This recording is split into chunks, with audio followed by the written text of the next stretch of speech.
Belaki, estomac héliamique, cancer du pancréas, de Mouanazo Bengango.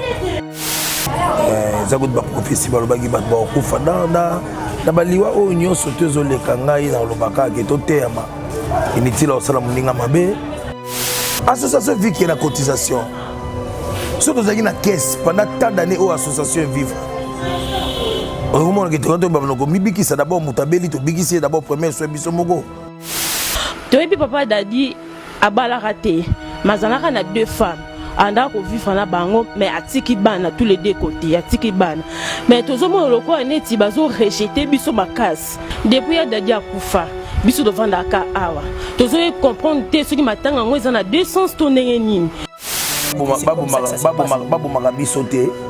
babu magabiso te po bazela retour à biloko koyaka ba famille na biso baye ba peke tozaki na tozakana bana bato to vivaka na bango o lelo songa na zate yene mtotika na pasi kutu makasi koleka lem su kutu ndeko na ngai botika koloba bongo bana basana kati botika kokabola bana botika kokabola bana il faut yaya na ngai pena moi sana bazala esika moko toyeba endroit nini ya matanga place kozala po biso pe toyaka wana.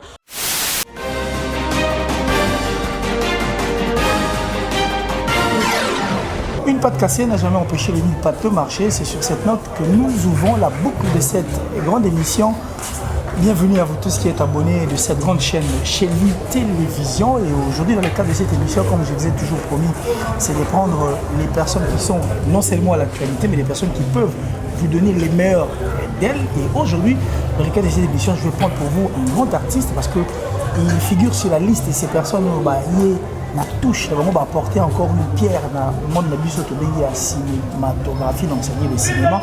J'ai dit merci comme ça à Glody Besaki derrière cette caméra et merci à Titi Mobutu, c'est-à-dire 44 millions de pouvoirs renouvelables et à toutes les personnes en tout cas qui sont en train de me suivre à cet instant à travers cette émission. Alors déjà là, comme je l'avais dit au début de cette émission, je l'ai dit que le monde de la théâtre aujourd'hui est encore une fois là touché par cette triste nouvelle, donc cette mort, je dirais voire même brutale, en tout cas de grands artistes aussi.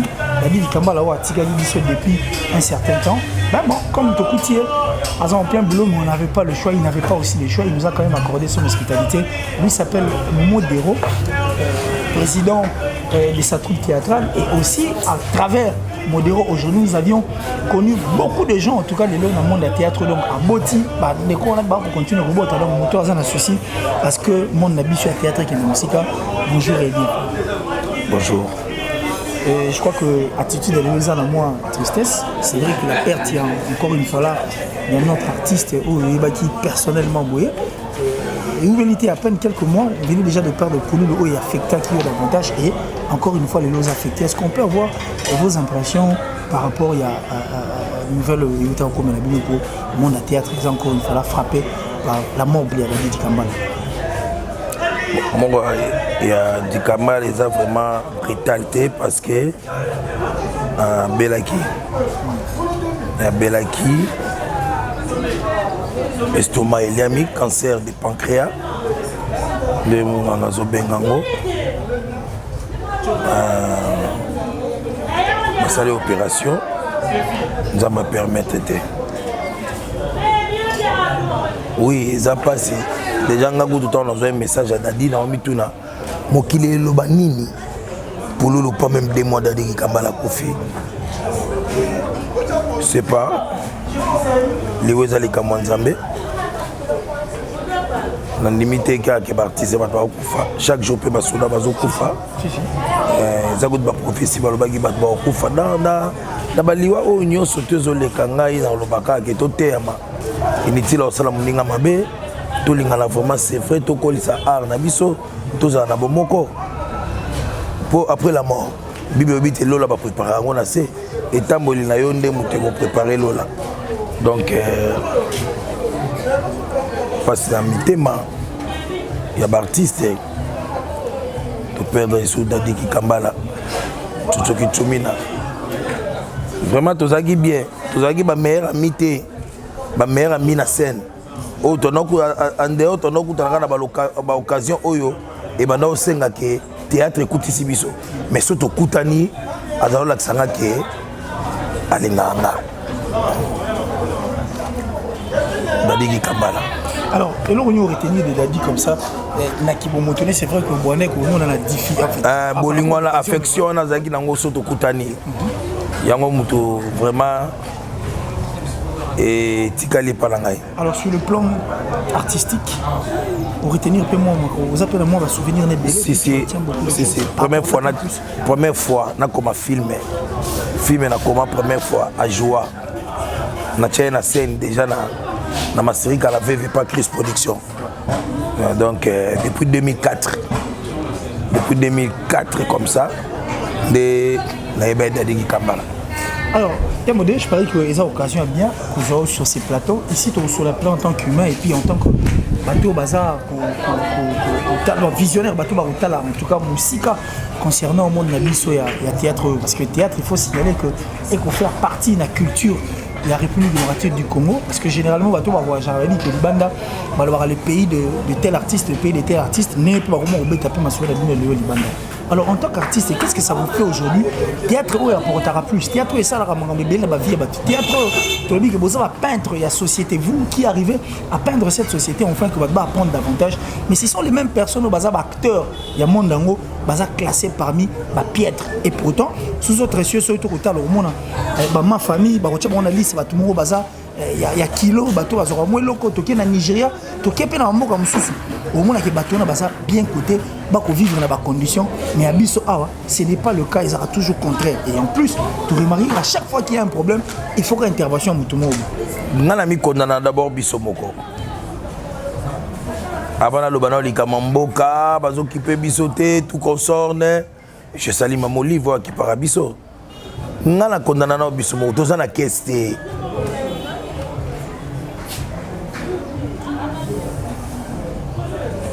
Association vit qui est la cotisation. Si vous avez une caisse pendant tant d'années où l'association vive, d'abord premier l'État ni les autres interventions ils ont une caisse. Il faut bisoper dans le changer de mentalité. Il faut te changer de mentalité. Avant toi acquiser mboka. Il faut bisomo ba comédie tout changer dans nos mentalités. Toto mola aroyo. To longola ki mutema moko boye o te na ya kosema mbongo o to longola ki mutema mabete. To tia penza mayele na domaine nyonso intelligence et kontaka. Ndeni to kosala po art na biso ke liboso. C'est vrai qu'il faut ba industrie cinématographique o ezotala ki mboko il faut ko tali kam na biso. Mais biso ne to bouger mboka te. Ko tali kam na biso. Je te dis la vérité, baby Moussalate. Si d'ailleurs on a TV qui va le théâtre pour Nabino parce que on a qui bino yango va sali. Baby Moussalate. Na sala film on félicité un producteur azaki sénégalais, réalisateur français. Baby sala casting na Ina. Na kendaki à travers ba réalisateur moko kuna ba memenga kuna na ke ba récit na casting. Oyebi tina nini producteur ayaki habite Oyebi Moussala makasi mais vous avez moins écouté. Donc on a bon fouta ba ini et doté. Donc biso ba conception na bonga ba bomona ba biscuit. Faut on a sur ba site, il y a tournage. Hein? Ce dans le ba industrie cinématographique. On suppose que ba fouta un comédien $5 000 il y a pamba. Pourquoi on a bien pamba? Ce comédien Sali Moussala mboka mute produire encore mboka so ebimisi ata $1 million pour cha comédien à l'aise dans la production na na matériel na makambo nyonso mboka oteka cédé ata $1 80 millions d'habitants so 10 millions basombi pour mboka obligé bato $10 millions et puis so mboka mutako moteka ngo bato bakomo lukango et comment et pas mboka comme lo mo ya pamba mai dans so la production pamba yimoto ngamona ke oh na bimisi 1 million na teki 10 millions. Cette fois-ci, tu vas cacher la bango. Comédien, ça sous mandiate. Mboka ils ont produit. Tout le monde c'est des trucs comme la bako et trucs comme susté. Ba trucs comme kangio. Donc ils ont un endroit moko mboka yebi que personne la bateka ka o ba tout ba yebi que sur la besoin céder na question makuna $1. So produire 20 millions de CD, bah 20 millions de dollars. Automatiquement. On a Lubumbashi, on a Matadi, on a Kisangani, on a Bandundu, on a Lukango, partout dans le Congo. Ça côté dans le Bimalibanda. Déjà dans le Congo. Alors, qu'est-ce que en fait, je dirais vous, ensemble, la minus, vous se reprochez à Nanine, parce que c'est, bon, je ne dirais pas que c'est inconcevable. Aujourd'hui, au moment où nous sommes en train de parler, il y a beaucoup d'associations qui s'occuper d'artistes et comédiens. Tu es à une PTC, mais une PTC en un moment, il y a Makelele, Bandekomusu Baké Basali et Monou Vivant, Bandekomusu Basali, ça dit il y a beaucoup de plateformes. Et Bandekomusu Basali et Monou Vivant à outil en TPC. En TPC, ils ont construit la président Masumu, vice-président Galoufar, deuxième vice-président Alain Kayembe, troisième vice-président Mbalio Sombo, quatrième vice-président Poudre de Chasse, directeur financier Modero, secrétaire général Oxygène. Alors, qu'est-ce qui fait que, bon, c'est une occasion peut-être de la télévision, qu'est-ce qui fait que Bandeko, c'est vrai que Baouti Kunate, mais Bato, tu vois que seule association où il réunit sa acteurs, il y a théâtre, au Musoban, tu vois qu'il y a une PTC, mais à un moment on a senti que beaucoup de gens, mais qui et là on y est, oui, en TPC, on pouvait être autour d'une table, parler. Papa, l'association est à la même 1 million. Et ça m'a bêté. L'église coûte 1 million. L'association est parce que l'association il y a des zones de quotas. Ce qui est l'association est 1 million. L'association plutôt est 1 million. Pour avoir une mission qui est non, mais autant que mon ami, c'est un peu en TPC, la Fédération nationale de théâtre, et une association. L'association, comme on dit, les dynamiques des artistes de Lemba, ils ont créé par un gars et associations. Tout ça, il y a beaucoup dans la Kati. Les associations.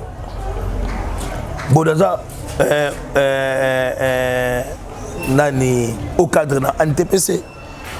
Le quoi Modéro au cadre de l'NTPC. Les associations. Association qui a 1 million 300. Ce qui est un bit qui est bravo. Mais c'est ce que nous sommes pas en train de voir dans la République du Congo, parce qu'à chaque fois, artiste à chaque fois, il y a un problème. Et moi, Makelele, on a des émissions et de part et d'autre. Il y a accusé une PTC de son côté. On a accusé, on a mis et ils ont quitté la même bandeko, fanatique, où on sent maintenant que l'internet bouge, la télévision bouge. Il fallait évoluer. Pour ma camozo, il y a ma expliqué. Non, expliqué les camozo, kamoni biso mboka, bomoni biso cotisation. Yango na kaka, o mona kezo kitina comédien Koufi, yango esama. Lokola, merci na maman Denise. Ouais, bengi bandeko pour assurer biso assurance maladie. Si tu suis assurance maladie, na moni moi pas mon déjà équilibre écota. Donc maman Denise là bas pambola yo puisque aux amis, ceux qui te suis assurance maladie, il y a première dame équilibre écota. Alors ceux qui ba yo kimbela na biso, ba tongeli biso ba site, to komi batambongo. Voilà, alors Ndeko Dadi n'est plus, Dadi Dikambala qui est un acteur. Maintenant là, autour de Dadi, il y a beaucoup de spéculations et l'Obama qui, je crois que la famille a éclairci par rapport à sa mort, pour éclaircir. Alors, maintenant il se pose un problème. Une deuxième femme, de Dadi Dikambala, d'ailleurs, la vidéo n'est que circulée dans les réseaux sociaux qui se plaint, disant que la famille est limitée, à Kendako Sanganana, Bango, famille est limitée. Parce que Dadi a dit deux femmes, c'est vrai qu'elles sont officieuses, mais quand on n'a pas beauté, quand on n'a pas beauté, on n'a pas beauté, ensemble, on a bango, Dadi Dikambala. Toi, en tant qu'acteur qui suit, parce qu'il y a des autres bats. Ngai petite sœur ya Emi Tumba. Depuis que tu qui na matanga, tout le monde attend mon roté, à ta réaction, mon rotozo monaté, tout le monde a le quoi net, bazo saboté, biso, ton dengenini. Tolingi des autres têtes aux ans, pour ça, la papa n'a biso Dadi, ces mecs n'a calme, nyonso. Tu es papa Dadi, à bala raté, mazanaka n'a 2 femmes.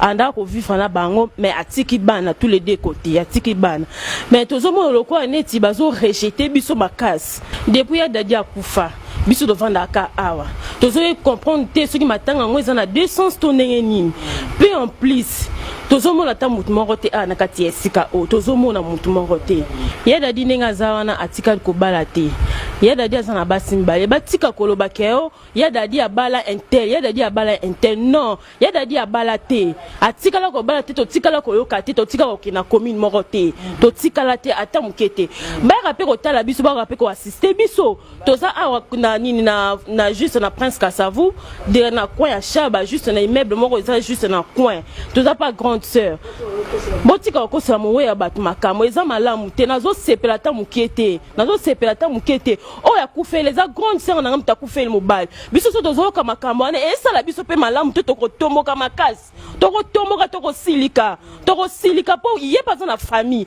ndenge o wana pas na famille ndenge pe ya na ngai pe azana famille botika koloba bongo bana bazana kati botika ko kabola bana il faut ya na ngai pe na moi sana bazala esika moko to ba endroit nini ya matanga place ko zala po biso pe to ya kawana matanga ko zala te dekate ezala awa ezala kuna non to sepela ngo atamukiete to sepela ya dede la ka mutu abato ebele ya dede banda ko vandisa bato ya dede banda ko linga bato en tout cas nazo regretter makasi nazo regretter to sala nga passe na motema c'est mec na nga banda ko linga nga mingi c'est mec na nga en tout cas ya dadi atikala ko kabola mutu te ya dadi atikala ko kabola mutu te ya dadi boy bakaka ya dadi abalate ya dadi abalate boye babie ya dadi abalate zaka na basi mibale na basi wana bango tu bazana bana en tout cas na eloko lobate parce que zo salanga passe ezo salanga passe makasi pe bisika zali azo regretter babu magabiso te po bazela retour à biloko ekoyaka ba famille na biso bayeba pe ke tozalaki na bana bato tovivaka na bango oyo lelo songa naza te ye nde moto aotikala na mpasi kutu makasi koleka le mosuku kutu ndeko na ngai basala part ya basi ya dadi na famille ya dadi fo basala na boyokani mpo basala part wana bien fo ngai nazosenga bango ke fo basolola bazala bien soki eza bongo ndenge oyo ozoloba. Voilà, alors Kamodé, je parie que déjà après cette tournage, il faut qu'il y ait un tournage, étant donné que tout ce qui aura moins quelques minutes pour que tu aies. Alors, nous avons le théâtre aujourd'hui, en tant qu'un membre aussi, et puis cadre au sein de l'ANPC, de l'ANPTC plutôt. Nous avons le monde dans le cinéma, vision de pour et s'il faut s'adresser aux artistes, nous avons signifié que Bandeko Barroso a 1 million d'associations, mais objectif est à la rage, on pousse théâtre et les boussos. Mais nous avons en tant qu'au cadre, qu'est-ce que vous pensez par rapport à la vie et à futur, il y a cinéma, la biso. Et s'il faut dire ou soit donner un message dans le biso, qu'est-ce qu'il faudra faire de concret pour qu'enfin tu trouver ma solution. Les deux allaient soutenir tout le baralelo. Comment on dirait image bandeko bapé sarabiso, c'est comme si ceux qui mamoli vazate, on risquerait d'avoir des problèmes. Tant monsieur Bembego pour là, peut-être que Moutoupa robé la solution soit mitée. Impression que vous ça. Et aujourd'hui, c'est cette même dame qui est victime. N'a pas commenté l'émission Bélé sur Rotal, au monde n'est pas de combat, au fin de combat pour critiquer. Alors, n'est Rotal, aussi il faut donner une forme à la théâtre, n'est molingezel. Et un message peut-être fort là-bas, peut-être que ça peut encore donner un coup de pouce enfin que tout a changé la vie. Il y a un acteur, comédien, il y a beaucoup d'habitude. Na biso toza ba inutile toza ba utile ne noto ba tout à l'heure so ba saleli biso bien ba ozong sa mbongo na caisse à l'état ba occuper biso te ba sala biso bien te ndeba mona biso toza ba inutile toza ba utile et surtout na bana mboka même ngaso na kata na kipese awana donc na kina kisangani naza na avion na okita spectacle na kisangani plein aéroport ma biso biminga do bato nyustu ba ozelanga ko ba monanga. Monsieur Bautiki, on s'est dit $1 de gens qui s'engagent à Pamba so et sombi. Donc, Mboka Kotakali comme la biso bien. Mboka biso tozaba utile. Bolé la biso bien. Et par recyclage, il fait ça là. Parce qu'il y a beaucoup de gens où les lots par répéter na bango té. Bah c'est la race succès na bango, na appelle na bango poto. Non, nga boulot oyo nga kutu bata poto na éviter à part ba master na ngai. Dans la chanson, on a été fanatique de boîte de Lola, d'aller à la Moutokinanga. Et ça l'a chuté pour Moutoufa aller à la Moutokinae. Et comment ma bongo? Ah, ce dont on a ini edo, babwakaka te bana bamillion na babanke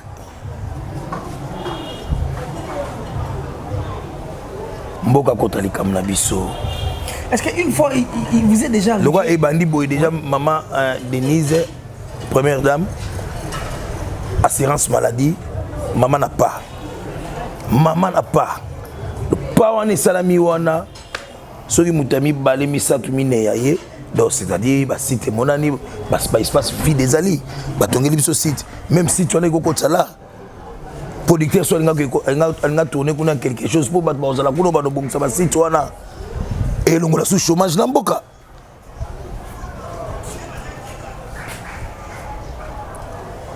ngana rek taloba nzambe ko bomanga te na mona art na biso kende liboso lelo to sa bilo mo boze lengité po mbongo ya pasi to futa ba parler ba nini producteur mutu mo na site na binga biso $800 mais tant a biso $800 besoin na mona vidéo na mona nani na mona ngaka mona otikote yuza biso mona batu wana me pesa ngambongo bienti ah ba ibisanga bino mo sala boy tala surtout ba site internet ma excusez-moi, pardon. Alors, monsieur, c'est please, dernière question. Est-ce que excusez, pardon. Ben, comprenez que ça énerve. Je parie que nous allons encore une fois là prendre un autre temps avec Modero. Je veux encore une fois là rappeler Bandeko Barotel Abisso que Tokutaki a lieu, il y a tournage. C'est vrai que c'est très compliqué, mais on n'avait pas le choix. Il fallait quand même tout fonctionner. Mais le quelques minutes où à Pessibiso, j'ai parié qu'à Pessibiso éclaircissement, il y a hier et puis par sa façon de voir les choses. Mais j'ai parié qu'on va encore revenir autour de cette même table sur ces plateaux, parler encore de Bandeko Nabiso. Parce que je veux rappeler Bandeko Nabiso que le théâtre na République démocratique du Congo, en dehors il y a musique, parce que la musique n'est pas le barakezo, grande partie il y a culture nabiso, mais seulement les théâtres et jouent un grand rôle dans au Saranate. Ils ont 4 pièces la semaine, et c'est ce qui fait que par moment le mois nous avions 4 diffusions et 4 rediffusions. Donc ce qui fait 8 fois. Alors surtout ça les 4 diffusions, 4 diffusions plutôt le mois, donc mettons 4 fois 12.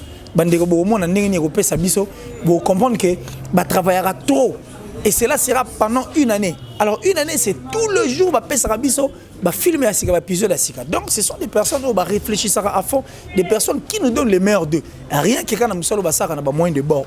Donc ça vaut la peine à ce que bah apporter peu moins secours pour na bango pour théâtre on a na République démocratique du Congo à boyebake et bon maramabele parce qu'il arrive des fois où bandeko ba ko la peine à kanda bandeko ba ko bimape mais le fait que ba programme na bango ezali na ba chaîne na biso à télévision on remarque que na ba téléphone na ba TV les gens sont figés en tout cas en train de suivre ma pièce ta mwana. D'ailleurs je vais encore une fois l'informer bandeko ba ko tala biso que na Kinshasa ba betaka sous musique ti 22 RT mais sur une ba terrasse yakin on remarque qu'après musique, donc ce sont des personnes oh, bah, grande partie au sein il y a mort Nabiso et surtout na fonctionnement Nabiso ndengeza. Mais le fait que Baza abandonné na triste sort nango, il triste sort plutôt à bango, il y a un autre monde marambo autour de monde ah des questions to mituna ce qui maman Olive à la yité sort na bango linga la nini. Une dernière question qui allait venir comme ça que j'allais poser à Modero Tutukani mais malheureusement a quitté le plateau. Vous avez compris ma condition où il y a le plateau. C'est parce qu'il a eu très mal de voir à ma naissance.